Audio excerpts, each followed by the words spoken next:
isa po sa topic natin na isisingit natin, bali magiging 6 yung topic natin, ay ito, saglit lang tanggalin ko. Bakit si Pastor Kibuloy ay talagang, rerekta po talaga sa Estados Unidos at madadala po talaga yan mga kababayan eh. No? Bakit po ganon? Dahil dito, nasaan na yan Mark? Ito, ayan. Naku, ano to? Close. Ito mga kababayan. Ayan. Dahil po dito, mga kababayan, ang laki. Liliitan ko muna yung sa akin ha. Mga bossing, hindi naman importante makita ko. Oh, the United States is not blocked from seeking the extradition of televangelist Apollo C. Kibuloy on the grounds that he has a pending case in the Philippines. A law expert said on Sunday, mga kababayan. Yan nga daw po. University of the Philippines Professor on Constitutional Law, Michael T. Tiu Jr. told Business World via Viber message that the treaty between the two nations only prohibits extradition if the person accused is already convicted or acquitted na of the same offense in the Philippines. Hindi naman po paumpisa pa lang po mga kababayan. Paumpisa pa lang po. Kaso nagtatago pa. Ito yung isa sa nakikita natin, although sinasabi ni Pastor Kibuloy, pagka po umattend ako sa Senado, patibong po yan. Naging favorite word ni Pastor Kibuloy. Patibong po yan.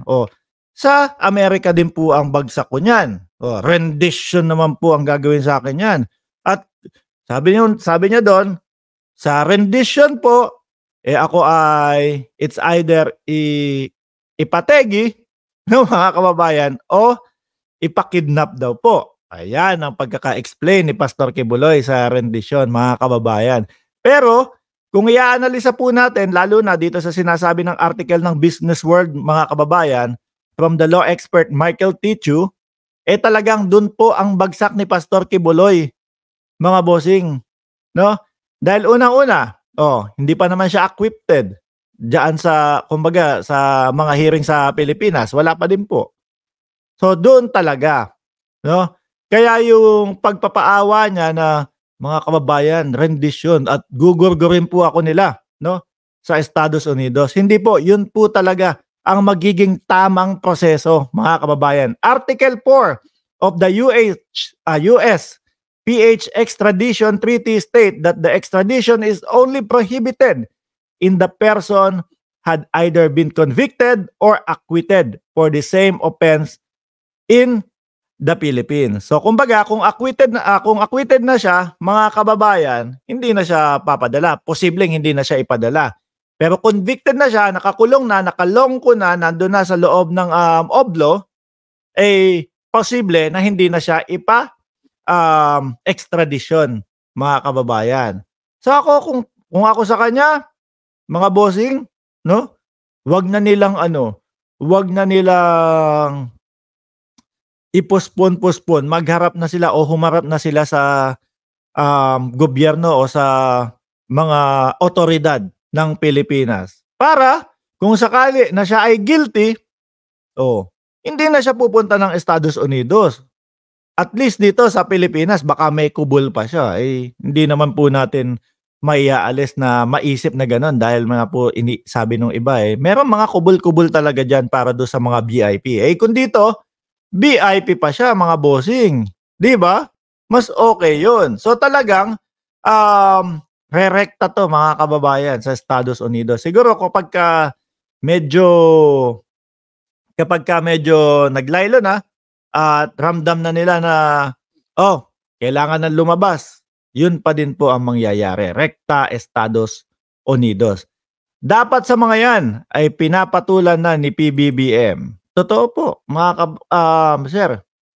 Kaya lang, dahil nga po gustong maging patas ng ating presidente, mga bossing, kumbaga, hayaan natin justice system ng Pilipinas ang humatol dito kay Kibuloy, mga boss. Ayan. Tuloy natin to ng konti.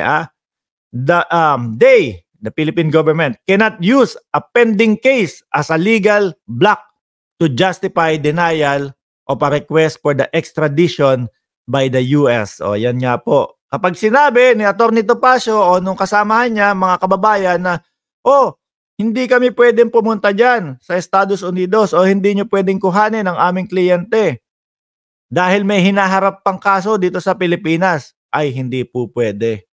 No?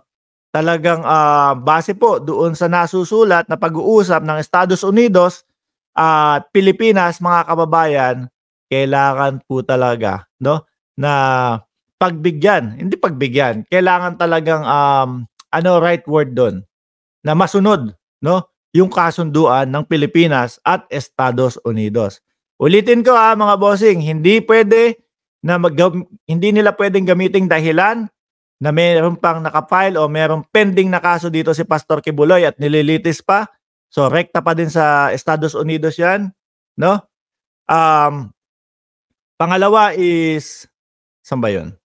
Pangalawa is kung acquitted na yung tao dito sa Pilipinas, pwedeng hindi na extradite, no? Or kung convicted na din sa Pilipinas, pwedeng hindi na extradite. Kapag nasa oblo si Pastor Kibuloy sa Pilipinas, nako, malamang yan, hari yan sa oblo, mga kababayan. Hindi naman po natin maiiwasan na isipin na merong mga VIP treatment sa loob, mga bossing. Ito po ay hindi ko sinasabing meron talagang VIP treatment pa din hanggang ngayon, ha? Pero dahil po doon sa mga sinabi ng mga dating artista, nakikita natin doon sa mga news, mga kababayan, na merong mga VIP treatment sa loob. Oh, yan, sabi ni Ma'am Lynn Tamori, VIP treatment yan with air condition. Oh, di ba? Rendition air condition. So, sawang-sawa na po ang taong bayan dito kay Pastor Kibuloy, mga bossing, no?